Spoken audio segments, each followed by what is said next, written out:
నా జన్మ లేకుండా చేసుకోవాలని వచ్చాను అని చెప్పి అంటాడు. అప్పుడు ఈ భార్యాభర్తలు ఇద్దరు విని చాలా సంతోషపడి గురువుకి నమస్కరించి, గురుదేవా నేనేమో అనుకున్నాను, నన్ను క్షమించండి, మీరు ఏది చేసినా నా మంచి కోసమే చేస్తారే కానీ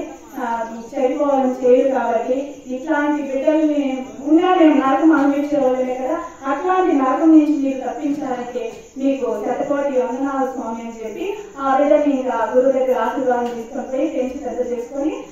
వెళ్తారు. అట్లా మన సద్గురువులు కూడా ఏం చేస్తారంటే మనము బిడ్డ లాంటి వాళ్ళము కాబట్టి వాళ్ళ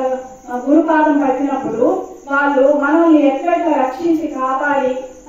తర్వాత చెప్పినప్పుడు మాజాల కిషోర న్యాయం, కోవలస కిషోర న్యాయం అనే న్యాయాలు పాటిస్తూ మనల్ని ఎన్నో సభలకు తీసుకొని వెళ్ళి అక్కడక్కడ జరిగే బోధనంతా వినిపిస్తూ వీళ్ళన్నీ తెలుసుకొని గడపేది ఉండాలి. అయితే గురువు ఒక అధికారైన